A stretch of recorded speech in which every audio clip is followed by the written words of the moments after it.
नमस्कार, मी पुष्पलता जगताप आणि तुमचं माझ्या यूट्यूब चॅनलमध्ये खूप खूप स्वागत आहे. आजच्या व्हिडिओमध्ये आपण जाणून घेणार आहोत की भारतीय 85 वर्षापर्यंत का जगत नाही. तर जाणून घेऊया खरी कारणं काय आहेत. चला तर मग जाणून घेऊया. तुम्हाला माहित आहे का, आज जरी माणसाचं आयुष्य वाढलेलं असलं ना, तरी सुद्धा खूप कमी वृद्ध लोक 85 वर्षापर्यंत पोहोचतात. आणि हे फक्त नशीब किंवा अनुवंशावर अवलंबून नाही. आपण म्हणतो की अनुवंशिकताच आहे, एवढं वयापर्यंत ते त्यांच्या घरात कोणी जगलं नाही, अशा प्रकारचं जेव्हा आपण बोलतो, परंतु ह्या गोष्टी मात्र खऱ्या नाहीत. तर आपण दररोज कळत नकळत ज्या काही चुका करत असतो ना, ज्या हळूहळू आपल्या आरोग्याचं नुकसान करत असतात आणि आपल्याला त्याची जाणीव सुद्धा होत नाही. आणि जेव्हा काय होतं ना की वयाची 70 पार केलेली असते, नियमित तपासण्या सुद्धा होते, तब्येतीची काळजी घेतली जाते, दररोज थोडंसं फिरतोय आपण, चालणं फिरणंही होते, परंतु एखाद्या वेळेला डॉक्टरकडे गेल्यानंतर डॉक्टर आपल्याला जोरदार एक धक्का देतात आणि सांगतात की शरीरातील काही अवयव तुमच्या झपाट्याने निकामी होत आहेत आणि आता काहीही करता येणार नाही, आमच्या हातात काहीही नाही. मग अशा वेळेला आपण मात्र गोंधळतो. आपल्याला तर वाटतं की मी तर तब्येतीची काळजी घेतो, जे डॉक्टर सांगतात त्या पद्धतीने मी वागतो, व्यायाम करतो, सकाळी वेळ उठतो, चालायला जातो, फिरायला जातो आणि त्याचबरोबर डॉक्टरांकडे जाऊन वेळोवेळी तपासण्या सुद्धा करून घेतो. तरी सुद्धा ह्या गोष्टीला समोर जावं लागणं. काय करायचं हा प्रश्न आपल्या डोळ्यासमोर येतो. माझी काय चुकलं किंवा माझी चूक काय, मी काय केलं, हे सुद्धा आपल्याला मनात प्रश्न निर्माण होतो, नाही का? परंतु चूक काय होते आपली?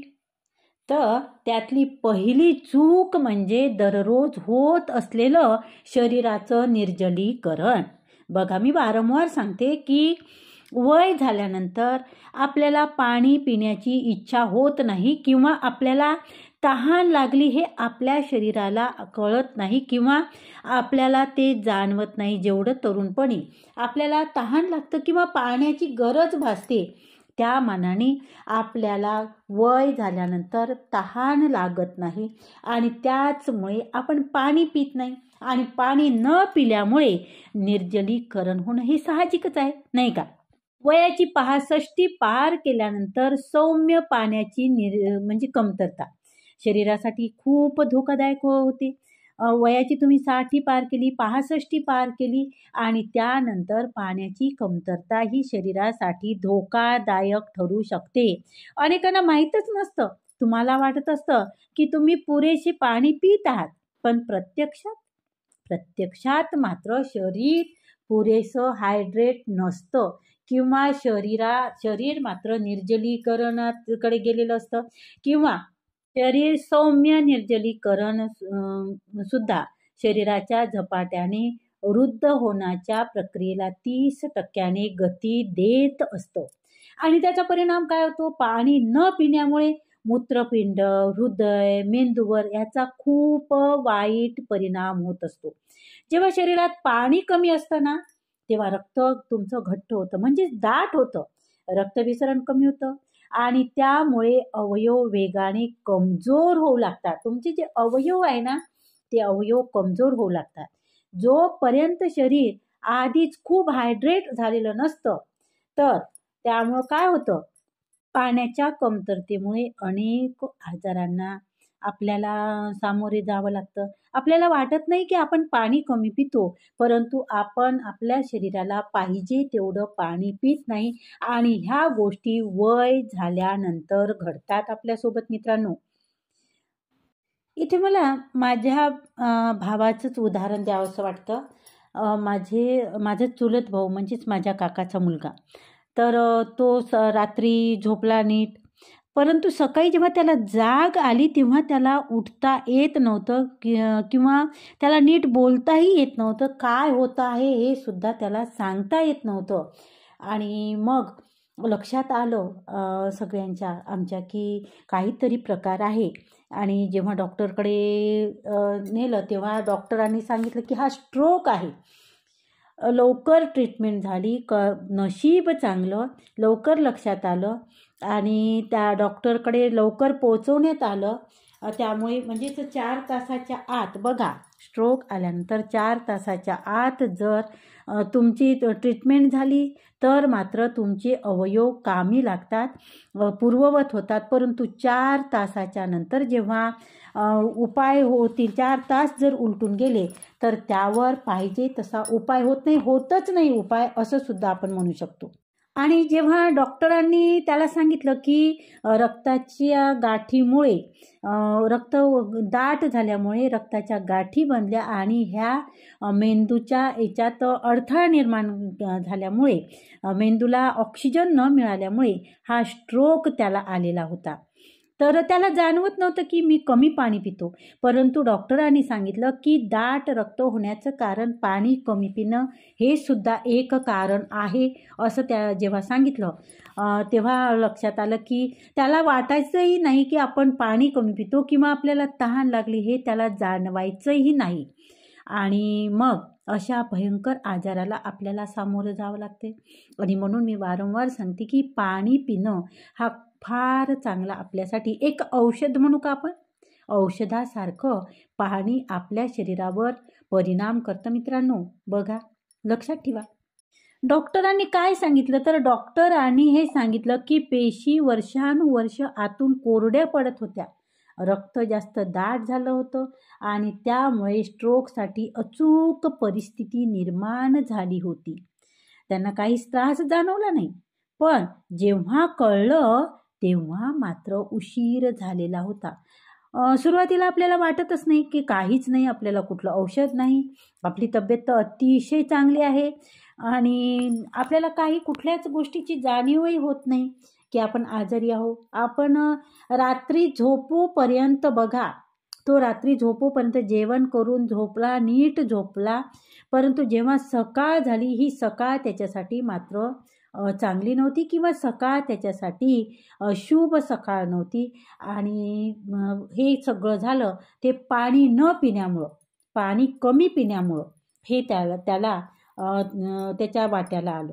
वय वाढल्यामुळं काय होते की पाणी कमी पिल्या जातं. कारण काय तर आपल्याला तहान लागल्याची भावनाच कमी होते. त्यामुळं काय करायचं की दिवसभर थोडं थोडं पाणी प्या, दिवसातून 6 ते 8 ग्लास तरी हवेतच. त्यामुळे 6 ते 8 ग्लास तुम्ही दिवसभरातून पाणी पिणं हे तुमच्यासाठी फार चांगलं आहे. पाणी तर प्याच, दिवसातून 6 ते 8 ग्लास. त्याचबरोबर लघवीचा रंग नेहमी तपासा, तो फिकट पिवळसर असावा आणि जर गडद असेल, जास्त गडद असेल तर मात्र आधीच धोक्याच्या झोनमध्ये आहोत हे तुम्ही ठरवून जा किंवा आपल्याला काहीतरी त्रास, आपली आतमधली सिस्टीम व्यवस्थित नाही किंवा आतून काही आपण व्यवस्थित नाही, जरी तुम्हाला वरवर त्रास होत नसला तरी मात्र तुम्हाला काहीतरी त्रास आहे हे समजून जा. आणि ही जी मी सांगितली ना सीप सिस्टीम लगेच सुरू करा, कारण तुमचं शरीर आतून पाण्यासाठी तडफडतंय आणि फक्त ही एक सवय सुद्धा तुमचं आयुष्य काही वर्षांनी वाढवू शकतं. दिवसांनी नाही म्हणत मी, ते वर्षांनी तुमचं आयुष्य वाढू शकतं. आता दुसरी चूक बघूया, आपल्या नेहमीच्या आहारातून होणारी आतून जळजळ. आपल्या स्वयंपाकघरात असलेले काही अन्न पदार्थ जे आपल्या आरोग्यदायी तर वाटतात, तेच मात्र शरीरात आतून जळजळ निर्माण करत असतात. आणि ही जळजळ कुठे दिसत नाही, कुठे टोचत सुद्धा नाही, पण रक्तवाहिन्या आणि अवयव मात्र हळूहळू बिघडत राहतील. आणि एक सांगू का, एका संशोधनात असं आढळून आलं आहे की वयाच्या 65 वर्षानंतर काही विशिष्ट प्रकारचं खाणं शरीरात अशी सूज निर्माण करतं की जी पेशींना वेगाने कमजोर करत असतं आणि अंगातील ऊर्जा मात्र कमी करत राहते. आणि सगळ्यात धक्कादायक गोष्ट म्हणजे कोणती आहे तर ती म्हणजे हे अन्न पदार्थ अशी असतात की आपल्याला वाटतं ती खूप आरोग्यासाठी चांगली आहेत. पोषण विषयातले तज्ज्ञ असं सांगतात की वय वाढतं तसं शरीराच्या अन्नावरचं उत्तर बदलत जातं. जे अन्न तुम्ही 40व्या वर्षी आरामात खाल्लं असतं तेच अन्न तुम्ही 70व्या वर्षी तुमचं नुकसान मात्र करू शकतं. बघा, काही अन्नपदार्थ असे असतात की आपलं शरीर आतून खराब करत असतात किंवा आपल्याला त्रास होत असतो त्या अन्नपदार्थाच्या सेवनाने. तर कोणते आहेत ते अन्नपदार्थ ते सुद्धा आपण जाणून घेऊया. बरेचदा काय होतं मित्रांनो, आपल्याला वाटतं की आपण तर व्यायाम करतो, व्यवस्थित आहार सुद्धा घेतो, सकाळी बऱ्याच जणांना उपाशी पोटी चहा घेऊ नये म्हणून ब्रेड खाण्याची सवय असते. काही जणांना तळलेले पदार्थ आवडत असतात. त्यांना असा समज असतो त्यांचा की आम्ही तर व्यायाम करतो ना, चालायला जातो ना, फिरायला जातो ना, तर मग हे अन्न खाणं किंवा तळलेलं पदार्थ खाणं काहीच वाईट नाही, ते सहज पचन होते. त्याचबरोबर आपण कृत्रिम गोडी असलेले डाएट पदार्थ खातो कारण ते वजन सांभाळत असतात. पण होतं काय की हेच अन्नपदार्थ आपल्याला आतून सूज निर्माण करतात. कारण आपण ते रोज घेतो, रोजच्या आहारातलं ते अन्न असते. जे अन्न तुम्हाला आरोग्यदायी वाटतं ना, तेच रक्तवाहिन्यामध्ये जळजळ करत असतं आणि शेवटी काय होतं की हृदय मात्र कमजोर होत असतं. कारण हृदयाला पाहिजे तसं रक्तपुरवठा मिळत नाही आणि त्यामुळे हृदय मात्र कमजोर होतं. मग काय करायला पाहिजे? तर तुमच्या आहारातून ताबडतोब या 3 गोष्टी कमी करा मित्रांनो. पांढऱ्या पिठाचे पदार्थ जसे की ब्रेड आहे, बिस्किट आहे, पास्ता आहे, त्याचबरोबर प्रक्रिया केलेल्या भाजीपाला, तेल आणि कृत्रिम साखर असणारे पदार्थ तुमच्या आहारातून आजच कमी करा.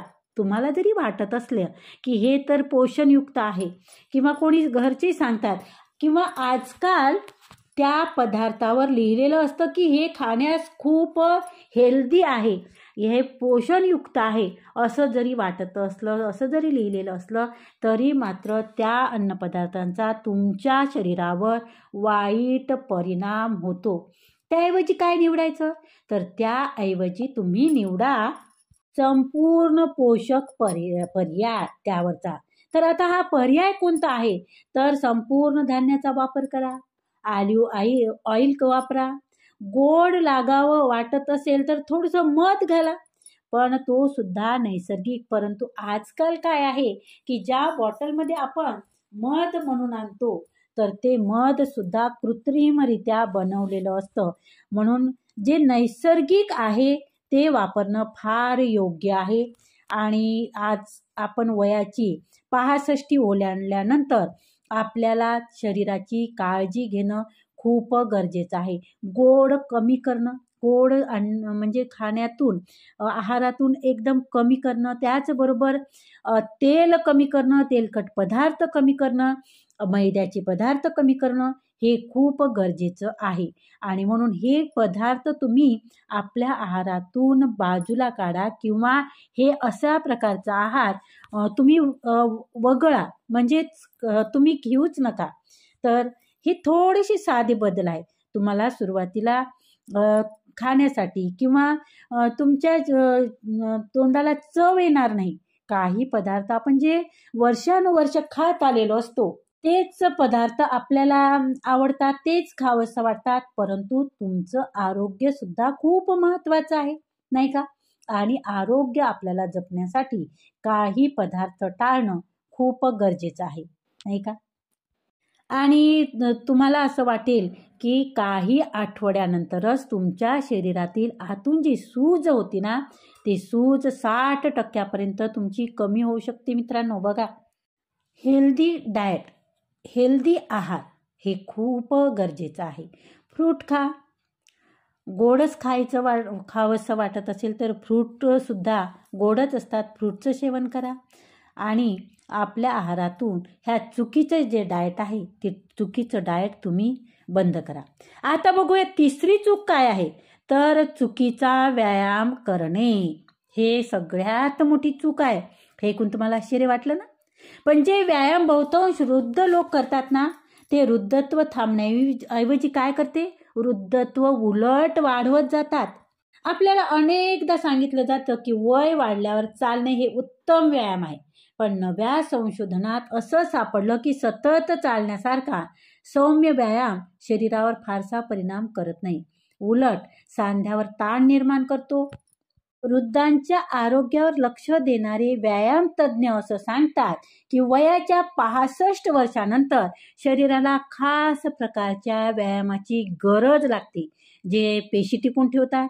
फक्त चालणं किंवा पारंपरिक व्यायाम करणं, पारंपरिक कार्डिओ व्यायाम हे परिणाम देत नाहीत, उलट स्नायूचा नाश करतात. शरीरातील घसरण होते, वृद्धत्व वाढवते. आणि बऱ्याच वयोवृद्धांना असं वाटतं की चालणं म्हणजे एक खूप उत्तम व्यायाम आहे. बरोबर आहे, चालणं हा व्यायाम खूपच चांगला आहे.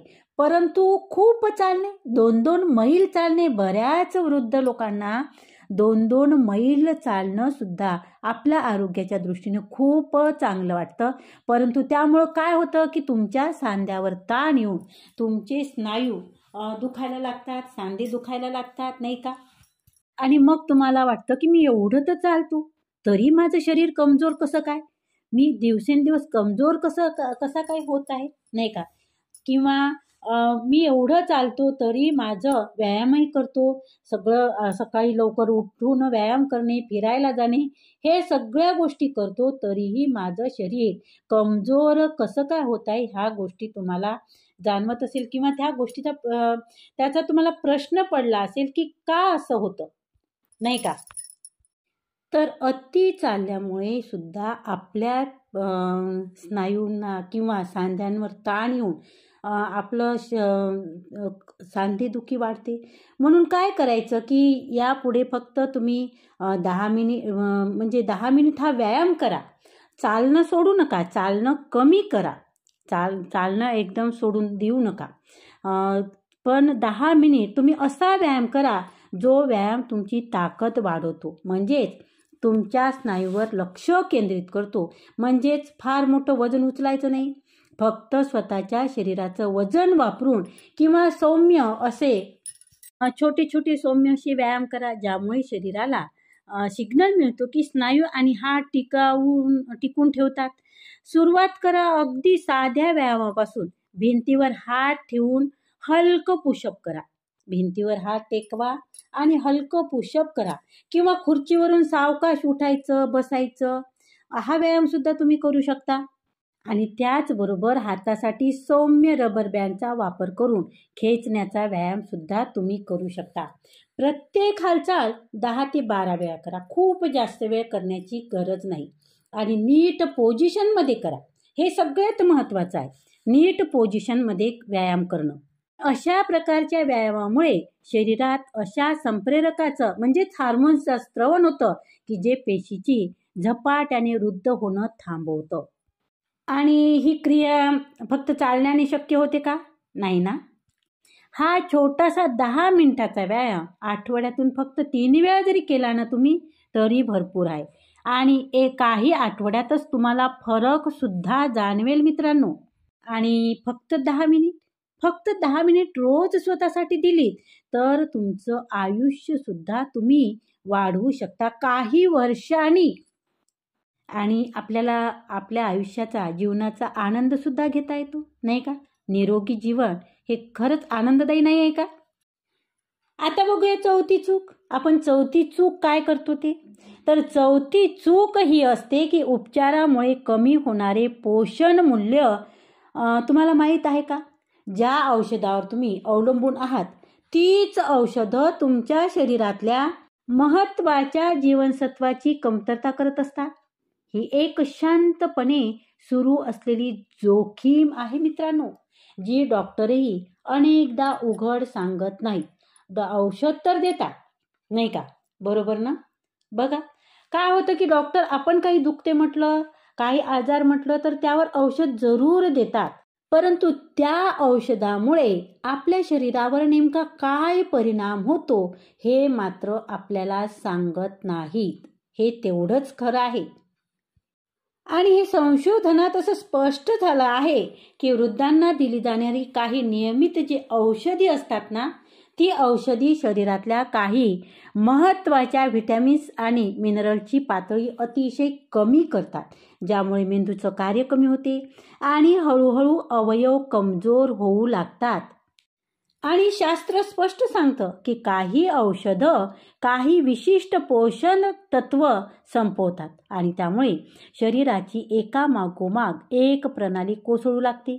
म्हणजेच यकृत आहे, मेंदू आहे, हृदय आहे, पचन संस्था आहे, नाही का? अशा सगळ्याच गोष्टीवर त्याचा परिणाम होऊ लागतो.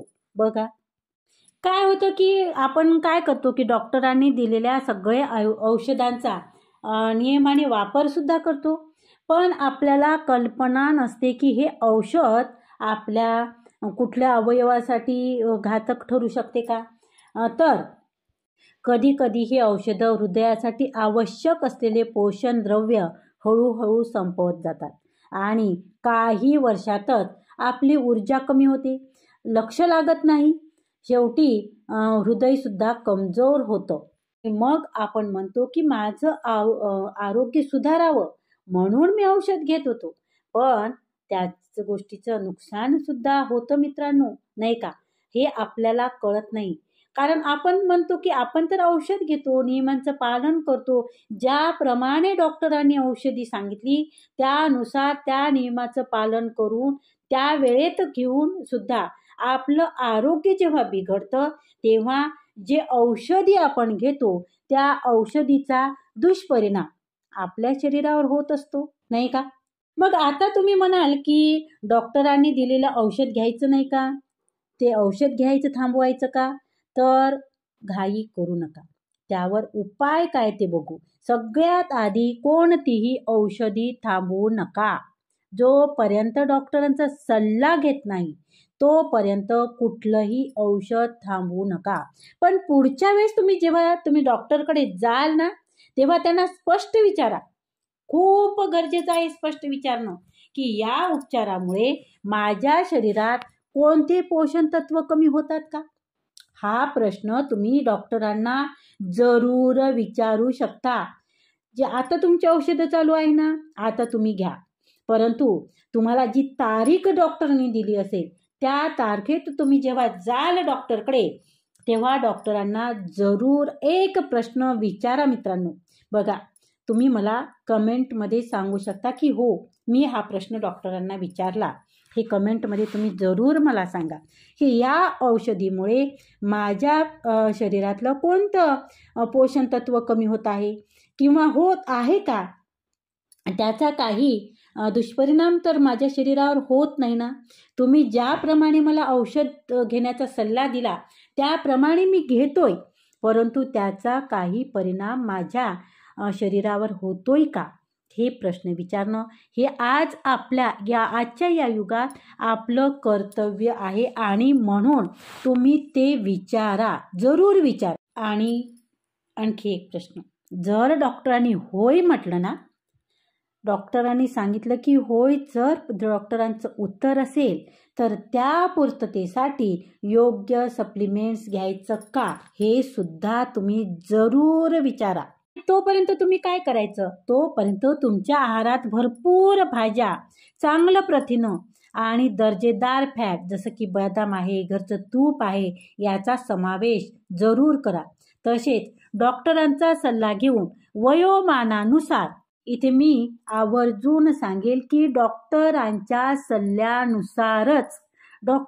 सल्ल्यानुसार वयोमानानुसार मल्टीव्हिटॅमिन घेण्याचाही विचार करा.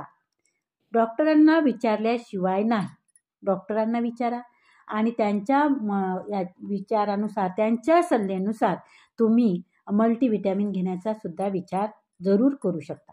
ही छोटी पावलं आहे आणि ह्या छोट्या पावलांनी तुमच्या मोठ्या अडचणी तुम्ही टाळू शकता. बघा त्या आठवड्यातच तुम्ही डॉक्टरशी ही चर्चा नक्की करा, कारण वेळेत बदल केल्यास नुकसान होण्याआधीच उपाय मात्र करता येतो, नाही का? तुम्हाला काय वाटतं? बघा आता बघूया पाचवी चूक काय आहे ते. पाचवी चूक तुमची ही आहे की झोपेच्या दर्जाकडे दुर्लक्ष करणे. आता तुम्ही म्हणाल, मी रोज 8 तास झोप घेतो मॅडम, पण जर तुम्ही गाढ झोप घेत नसाल तर ती झोप शरीरासाठी काही उपयोगाची नसते. बघा, काय होतं की झोप झाली नाही, रात्री मला झोपच नीट लागली नाही, ह्या कारणाने आपण दुपारी सुद्धा झोप घेतो, नाही का? परंतु रात्रीची जी गाढ झोप असते, ती गाढ झोप आपलं शरीर आतून दुरुस्त करत असते आणि म्हणून गाढ झोप घेणं खूप गरजेचं आपल्यासाठी असतं. झोप तज्ज्ञ असं सांगतात की वयाच्या 65 नंतर शरीराला जास्त गाढ झोपेची गरज असते, पण ती झोप जसजसं वय वाढतं ना तसतशी ती कमी होत जाते. आणि झोपेच्या तासावर लक्ष केंद्रित करताना आपण त्या झोपेच्या गुणवत्ता मात्र विसरतो आणि याचाच आपल्याला मोठा तोटा सुद्धा होत असते मित्रांनो. संशोधक असं सांगतात की वृद्ध वयात झोपेचे फेरे म्हणजेच डीप स्लीप सायकल कमी होतात, पण लोक फक्त किती तास झोपलो यावरच लक्ष देतात. त्यातील झोप उपयोगाची होती का हे तपासतच नाही. आणि यामुळे शरीर आणि मेंदू पेशींची दुरुस्ती नीट करू शकत नाही आणि वृद्धत्वाचा वेग मात्र खूप जास्त वाढत जातो. बऱ्याच जणांचा प्रश्न आहे मित्रांनो, हा मोजक्या लोकांचा प्रश्न नाही. वयाची 65 पार केली ना तुम्हाला वाटतं की मी 8 तासापेक्षा तर जास्त झोप घेतो आणि झोप नीट घेऊन सुद्धा मला सकाळी उठल्यावर थकल्यासारखं का वाटतं, मन गुंतल्यासारखं का होतं आणि त्याचा परिणाम हळूहळू आपल्याला विसरभोळेपणा जाणवायला लागतो. तुमची झोप नीट झाली नाही ना की ह्या गोष्टी पर्यायाने आल्याच आणि मग आपण डॉक्टरकडे जातो आणि गाढ झोप येत नसल्यामुळे डॉक्टर सांगतात की त्यामुळं काय होतं की मेंदू नीटपणे आराम करू शकत नाही आणि त्यामुळे वयाच्या तुलनेत तुम्ही वृद्ध दिसायला लागता, विसरभोळेपणा येतो, चेहऱ्यावर तुमच्या झुरळ्या पडतात आणि स्मरणशक्तीसुद्धा कमी व्हायला लागते. दिवसभर आपल्याला आळसल्यासारखं वाटतं, कशात मन लागत नाही आणि हे सगळं कशामुळं होतं तर आपली झोप नीट न झाल्यामुळं ह्या सगळ्या गोष्टी आपल्यासोबत घडत असतात. आणि तुम्हाला जर हे टाळायचं असेल तर मग आजच रात्रीपासून तुम्ही प्री स्लीप रिच्युअल सुरू करा. झोपायच्या आधी 30 मिनिट आधी फोन, TV, टॅब याचा वापर थांबवा, म्हणजे निळ्या प्रकाशाचा परिणाम होत नाही. झोपेच्या खोलीचं तापमान 24 ते 25 अंश सेल्सिअस ठेवा, जी खोली झोपेसाठी उत्तम मानली जाते. आणि झोपण्याच्या 90 मिनिट आधी पाणी किंवा कोणताही द्रव्य पाणीही पिऊ नका, म्हणजे रात्री उठून तुम्हाला बाथरूमला जावं लागणार नाही. आणि शेवटी झोपताना डाव्या किंवा उजव्या बाजूला झोपा, शक्यतो डाव्या बाजूला झोपा आणि एक उशी ठेवा, यामुळे मणक्याला योग्य आधार सुद्धा मिळतो आणि श्वास सुधारतो. आणि या छोट्या सवयीमुळे तुमची झोप 40% वाढवू शकते मित्रांनो. बघा, मेंदू आणि शरीर रात्रीच्या झोपेतच दुरुस्त करतात, त्यासाठी ही झोप फार गरजेची आहे. फक्त 30 मिनिटाचा हा बदल तुमचा मेंदू झपाट्याने वयस्क होण्यापासून थांबवू शकतो. हे सुरू करणे फार गरजेचे आहे, नाही का? आता बघूया आपण 6वी चूक काय करतो, सामाजिक एकटेपणा. बघा, बऱ्याच जणांच्या बाबतीत हे घडतं.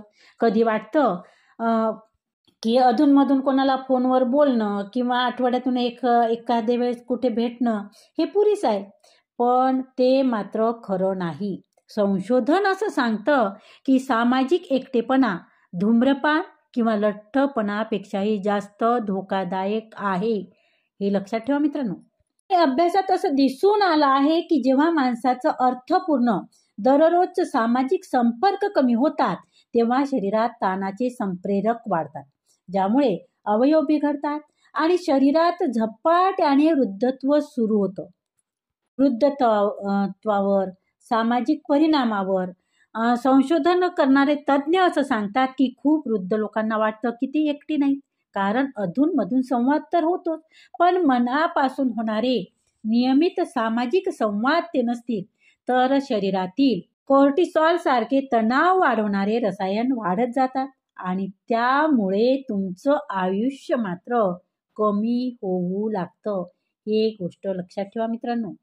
बरेच वयोवृद्ध रिटायरमेंट नंतर छान आहार, जेवण चांगलं असते, आहार उत्तम असतो, रोज चालायला जातात, आरोग्य त्यांचं चांगलं राहतं, मुलांशी त्यांचं आठवड्यातून एकदा दोनदा फोनवर बोलणं सुद्धा होते, कधीमधी मित्रांना तुम्ही भेटायला जातात, परंतु तुम्हाला एवढं पुरेसं वाटतं का? तर एवढं तुमच्यासाठी पुरेसं नाही. निवृत्तीनंतर हळूहळू सामाजिकदृष्ट्या एकटं पडत गेलं तर त्यामुळे शरीरात तणाव निर्माण होतो आणि त्याचा थेट परिणाम तुमच्या मेंदूवर होतो.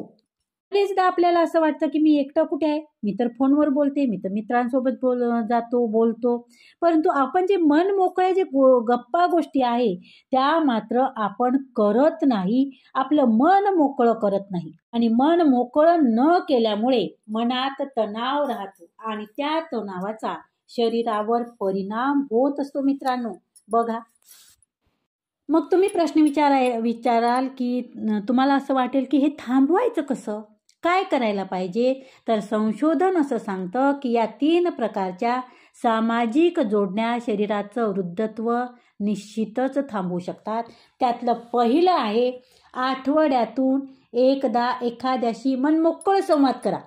वरचा नाही, खराखुरा संवाद. जे काही आहे तुमच्या मनात, तुमच्या मनाला जे टोचतं त्या गोष्टी खरोखर तुम्ही त्याच्याशी शेअर करा, बोला, मन मोकळं बोला. दुसरी गोष्ट म्हणजे गटामध्ये सहभागी व्हा. जसं की भजन मंडळ आहे, क्लब आहे, समाजकार्य आहे किंवा कधी एकत्र जेवण करा, ज्यामुळे तुमच्या मनावरचा तणाव कमी होऊ शकतो. आणि तिसरी गोष्ट म्हणजे स्वयंसेवा किंवा मार्गदर्शन, कोणाला तरी मदत करा. हा प्रकार मानसिक आरोग्य आणि आत्मविश्वास दोन्ही सुद्धा तुमचं वाढवते. ह्या 3 गोष्टी तुम्ही निश्चितच लक्षात ठेवा मित्रांनो. या 3 गोष्टीपैकी फक्त एक तरी गोष्ट तुम्ही याच आठवड्यात सुरू करा आणि हळूहळू इतर तुम्ही जोडत जा. पुढच्या ज्या गोष्टी आहेत तर बाकी तुम्ही हळूहळू त्या फॉलो करा. तुमचं शरीर आणि मन दोघांनाही या जोडण्याची गरज असते, खूप गरज असते. आता तुम्हाला माहीत आहे त्या 6 चुका, मोठ्या चुका ज्या वृद्धांना 85 वर्षापर्यंत जगू देत नाही, त्या चुका आपण पाहणार आहोत. बघा, त्यातली नंबर 1 आपण बघितल्याच आहे पण लक्षात ठेवण्यासारखं. नंबर 1, दररोजचं निर्जलीकरण. नंबर 2, चुकीचा आहार. नंबर 3, चुकीचं व्यायाम. नंबर 4, औषधामुळे होणारे पोषण तत्वाची कमतरता. नंबर 5, निकृष्ट झोप. आणि नंबर 6 आहे सामाजिक एकटेपणा. या गोष्टी हळूहळू पण कायम तुमच्या शरीराला नुकसान पोहोचवत असतात. पण आज तुमच्याकडे या चुका थांबवण्याचा उपाय आहे. हे बदल करणं म्हणजे केवळ काय आहे, आयुष्यातलं वर्ष वाढवणं नाही, तर वर्षामध्ये आयुष्य घालवणं आहे. आज एक सवय सुरू करा, उद्या दुसरी, आणि फक्त 1 महिन्यातच तुमचं आरोग्य किती सुधारलं तर ते अनुभवा तुम्ही. आणि बघा, आणि वयासाठी तुम्ही आकडेवारीचा भाग बनू नका मित्रांनो. तुम्ही 85च्या पुढेही दीर्घ, निरोगी आणि आनंदी आयुष्य जगायला पात्र आहात. आणि जर तुम्हाला व्हिडिओ आवडला असेल तर व्हिडिओला लाईक करा, कमेंट करा, शेअर करा. त्याचबरोबर तुम्ही जर चॅनलवर नवीन असाल तर चॅनलला सबस्क्राईब जरूर करा आणि नोटिफिकेशन ऑन करा. आणि त्याचबरोबर हा व्हिडिओ तुम्ही कुठून पाहता ते सुद्धा कमेंटद्वारे तुम्ही नक्की कळवा. आणि हा व्हिडिओ तुम्ही शेअर नक्की करा तुमच्यासारख्या मित्रांना. त्यांचं आरोग्य सुद्धा यामुळे सुधारू शकतं. तर भेटूया पुढच्या व्हिडिओमध्ये अशाच माहितीपूर्ण व्हिडिओसाठी. तर धन्यवाद मित्रांनो, खूप खूप धन्यवाद.